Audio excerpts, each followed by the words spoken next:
Wait. Is that on fire? Is something over there on fire? There's smoke coming out of something? No. Okay. I'm Dewey. And I'm Terry. And we would like for you to join us as we go on an adventure, treating each other one day at a time. Welcome to our podcast, Treat Yo Spouse.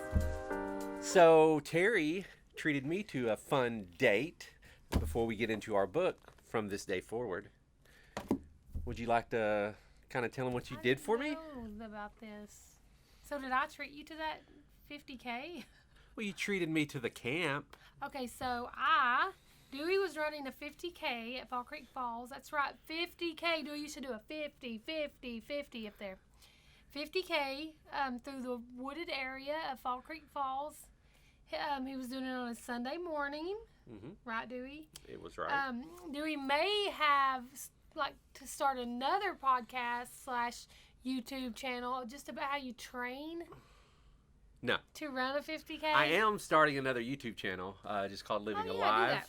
But I'm not, and I think I will talk about that, but I'm not going to say on how to train because that's a joke. There was a lack thereof of training for this particular. But he did finish the race. That's my goal, to finish the race. But yeah, it was 50K. It was preach too. Yeah, it was it was fun for the first half. It was pretty miserable the second half. But for some reason, as much as I talked down to myself, like, you're so dumb for doing this because it was so painful, once you cross that finish line, you're thinking, I could do that better. I'd like to do that again. If I trained. So if I trained for the 50K, I could do it better. I could. So I would like to try 50K and train for it properly. I trained for it. I would get up. We would run together. I'd, 2 or 3 times a week, I'd run 5 or 6 miles in the morning. I did do one 10-mile run, which was probably my longest, but no 30-mile runs in there. So next time I'm training. Are you really, though? I am, for sure, this time. Which one are you going to do next Marking time? my lane. Are you going to do Fall Creek Falls again? I would like to do one in Nashville. It's a 50-miler, but it's in October 30th. But I'm thinking there's something going on October 30th. Friends of ours are getting married. Okay, so he was running the 50K. I rented us a camp spot. That was so sweet. Because I thought, what better than the night before you run a 50K that you've not really trained for, to sleep at a campsite, right? Instead of your warm, cozy bed. And so we went up early on Saturday, and I love Fall Creek Falls. It's probably one of my most favorite places in the whole world. 100 times better than Gatlinburg. All day, every day. Except for the food.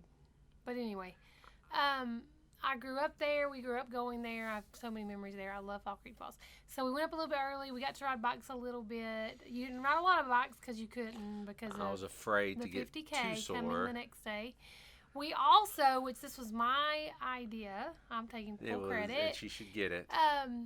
So I'm like, should we keep this Honda Pilot? I never have more than one person in my car nowadays, sometimes 2, rarely 3.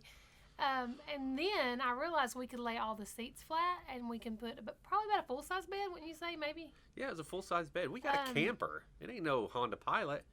We got us a camper. Well, you can't go to the bathroom situation is rough. We're in the woods. No, there were people on both sides of us. Remember the rapping people? Oh, yeah. Beside us? So, that's not... So, yeah, we laid all the benches down. We put a mattress in there. And we had a place to sleep that was quite cozy. We got it's not a mattress like a bed mattress. You found this memory foam padded mattress, and then I bought a down comforter pad mattress that we put on top of it. It was very comfortable. It wasn't very comfortable. I thought it was very comfortable. Yeah, okay. I thought it was very comfortable. It was comfortable. I think I was uncomfortable because I kept thinking, am I going to have to pee in the middle of the night and get up and go to the bathroom? Because there might be birds in the bathroom. I have a fear of that. She has a fear of birds. And especially in the bathroom. Right. Anyway. So we had a great time. Dewey made us noodles. Dewey made us noodles. I did. I cooked noodles. Got to had to carb up before the big race. Carb up with these noodles. All things you don't really think about when you rent a campsite the night before a big race that you can't really eat well before. But I would rate the date 10 out of 10. It was epic. Awesome. I enjoyed it because we spent time together. I guess maybe I spoke some nice words to him or something. Cause she's very encouraging. It was. He enjoyed it as well. She was very encouraging. I was like, you can do this. And then in the back of my mind, I was like, can he do this? Yeah. I actually tried to talk you out of doing it that morning, but I was afraid for your life. The previous Let's be honest. weeks. I did fall in the very beginning of the race. Hit his head. And bashed my head on a rock. It did not bleed, and then a knot formed, so I knew I was okay. I think you should tell this podcast what your time was, and then you should train and run it again and tell the podcast again what your time was. All right, I don't like saying the time just because it sounds so bad, but given that it's 30 miles, nobody. 30 miles, but it's no, guarantee. just 30 miles. It's through trails, all right, up and down through mountainous trails. So that's going to slow you down. It's not a flat surface. So anyway, I got 6 hours and 59 minutes was my official time. Wow, under 7 hours. I broke 7. 7 That's hours. awesome. Yeah, I don't know why right. you're laughing about it. Okay. So anyway, yeah, Anyway, that's the okay. goal I'm shooting for to beat. 7 hours. Okay. Now, so 10 of a 10. Yep. 10 out of 10. Yeah. 10 out of 10. Great day. Loved it. We should do it more often. We're not going to talk this week about our adventure challenge. We will talk about that in a upcoming podcast, what we've done since we took that adventure challenge on the last podcast. But what we did commit to talking about this particular challenge was From This Day Forward by Craig and Amy Groeschel. And we're Yes. going to talk about specifically... We're still working on having just- them come on and talk on our podcast. We'd love to have you, Craig. You Amy, emailed me one yeah. time, or you emailed one of my bosses about me, so You I feel like refunded we're money like to me this. once when we accidentally paid double for a test on your website. Okay. yes. Well, I don't know if it was you, but it was somebody. Okay, so from this day forward, 5 commitments to fail-proof your marriage. I hope that you have read the intro. That's all we did.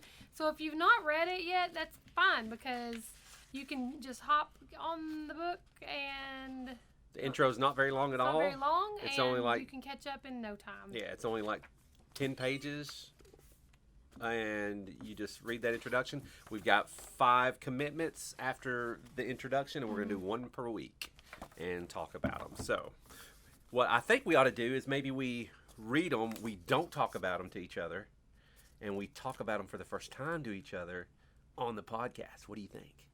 Okay. Is that a bad idea? I don't know. I'm pretty We'll try real, it so once I'm and see how it pretty real. goes from What there. I loved about okay, I'm going to be honest. I'm going to be transparent here. We started this once before, right? And I read the intro. Dewey might cut this out because he might not want you to know this. We'll see. But if I'm being real, because I'm trying to be real to women, to wives, because I think we think a lot alike. I loved. Can I talk about what I loved about it? Let's talk Is it about okay? whatever. Okay. I love that it said that we carried all sorts of expectations into marriage, right? That's so true. Like, we expect so much out of our spouse. Like, this is how I want them to act. This is how I want them to behave. But it says, but then when marriage doesn't meet those expectations, many of us experience the crash, the letdown, the disappointment, the pain, the anger, the frustration. Did you highlight that?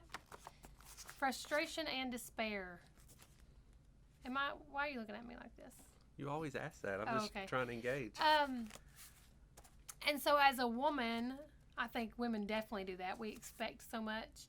And I've said before to you and to other people that it was very healing. It was very eye-opening to me when I felt like the Lord revealed to me, Terry, if Dewey could meet every expectation in your life, you wouldn't need me, right? You wouldn't Amen. need Jesus. So that's the first thing. I loved that it started out saying, hey, no one, expectations hold up. Nobody's do, right? And that's not just for women. Men have an expectation too. We watch TV, we watch the rom-coms, and we think we're going to do it maybe different than our parents did it. We're going to, maybe make some changes, and this is going to be the happy-go-lucky, awesome, finally get to do it every day type of marriage that is not necessarily going to meet expectations. Right. And it's not just... Now, other than... It asked about the fairy tale, if you're a woman, did you ever fantasize about growing up and getting married? Now, your husband had movie star looks and flawless hair. Now you got that right. Looks, yeah. When we got married, you had movie star looks. When we got married. You did. People stopped us on the street. Anyway, at Gatlinburg continue. And thought that that's who you were. I was trying to be funny, and you didn't even laugh. True at that time. I'm just kidding. Having that kind of marriage takes work, and so we don't want to. We think that if it takes work, then maybe we made a mistake, or maybe this wasn't the one, or things like that. But everybody's marriage takes work. Okay, so I'm loving reading all about that. It says. Here was something that was kind of sad, but is very evident in people's lives. I think people that, especially our age, it's very evident that this is true. It says, even of the 50% of or so who do stick it out, we know that a lot of those people are miserable. Yes. So they're sticking out marriage, but they're living it in a way that's miserable. And many of them, he says, stick it together for the kids. Oh, yeah. They stick together for the kids. And that's, unfortunately, we've seen it. We've heard it. We've thought it before. Mm-hmm. You know, let's be honest. We've been there, said, you know, it's worth it for our kids. Mm-hmm. Yeah. But I love my kids enough, yeah. Right. I love my kids enough. But he says, and I believe it too, he says, call me crazy, but I believe with all my heart that it is possible to have a great marriage. Not just a healthy relationship, but a loving, thriving, helping each other reach your full potential relationship. But like you said, it takes work. It takes work. And I will say this, too. Some people right now might even be saying it's not worth the work. I'm not sticking with them for the kids. It's not even worth the work, right? I love, and I remind people of this often, you made a spiritual covenant before a holy God. Mm-hmm. And in the end, it's not about you. It's not about me. It's not about Terry. It's about the commitment that we've made before that holy God. Mm-hmm. It's about the commitment we made to each other till death do us part from this day forward. Mm-hmm. Right. So I'll tell you now, while we started this book, again, Dewey might cut this out, and I was like, I can't do it, right? And I think this is more women than it is men. Are you nervous? No, I just wish you'd stop saying dude's going to cut this out. Oh, because you have to cut that part out? Yeah. Oh, it's sorry. easier just to... Sorry. Start over right there. Okay. All right, so let me get to the part where I tell you why I've started this before. And this is, I'm blaming women, but maybe it's just me. This is maybe just me, but, and I'm loving that. Yes, I'm agreeing with that. Yes, marriage takes work. Yes, I believe that expectations, we set them too high sometimes. And then I got to the part where he talks about from this day forward.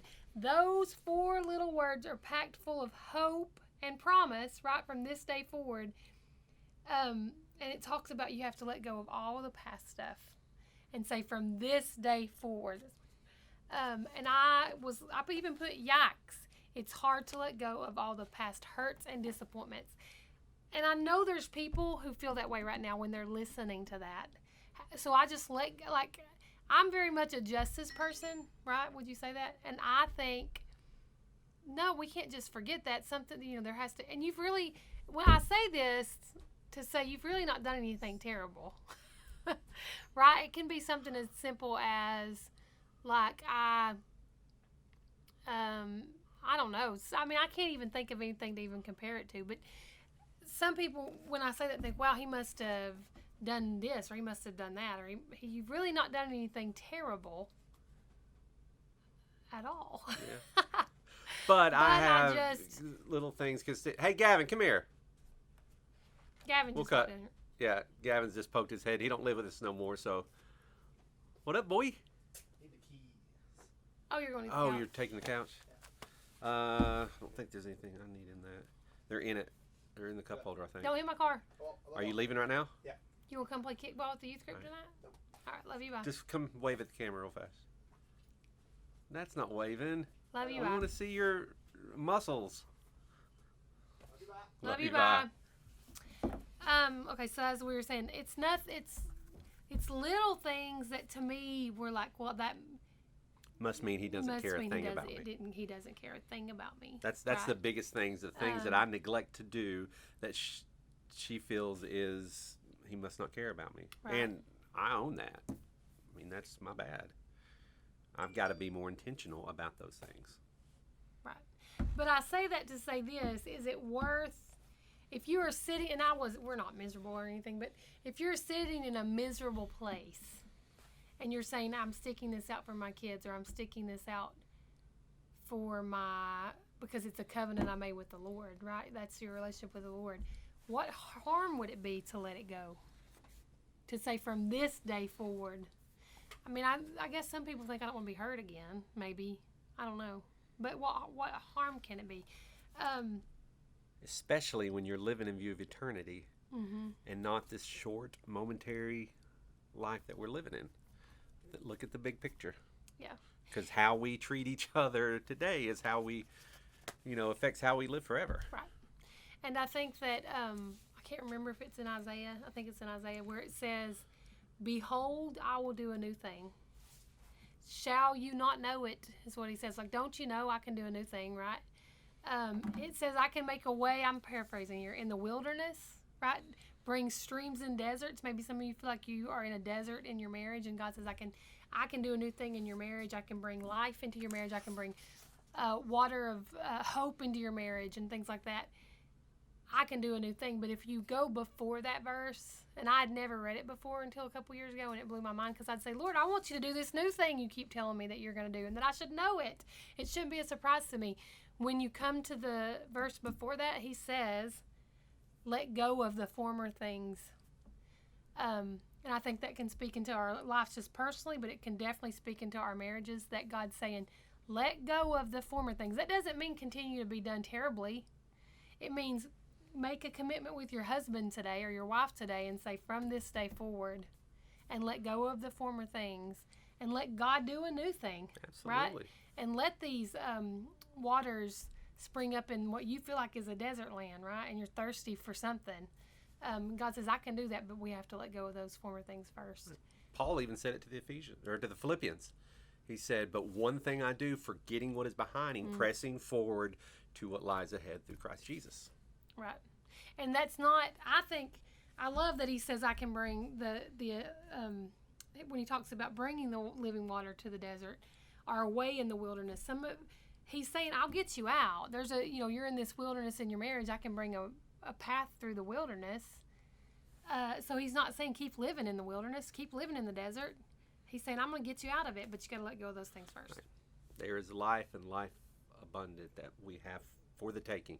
We just got to take it. Right. All right. Yeah. So we're excited. We're going to do 5 commitments, 1 per week. We've got some other stuff like we said last week we're going to throw in between. But week 1 will be seek God, fight fair, have fun, stay pure, and never give up.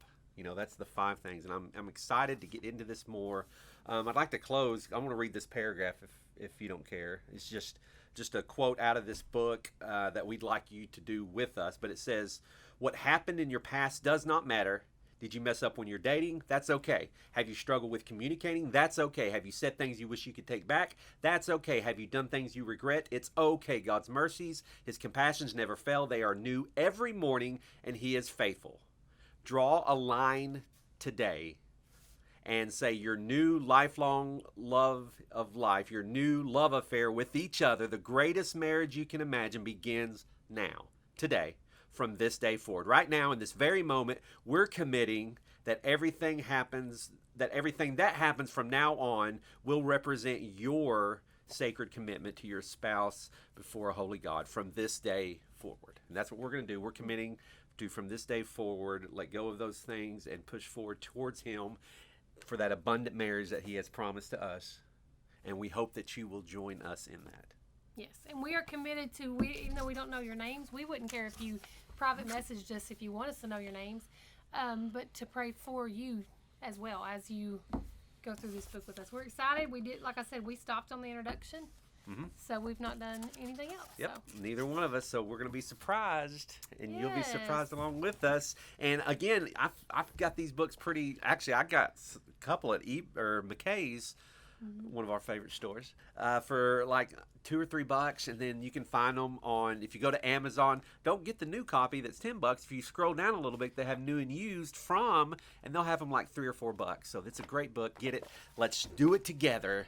And if you like what you see here and you want to see more, share our podcast, like our podcast, YouTube channel, all that stuff. Shoot us a DM, hit the bell notifications, all that stuff. Because if you want to strengthen your marriage, stop treating yourself and treat your spouse.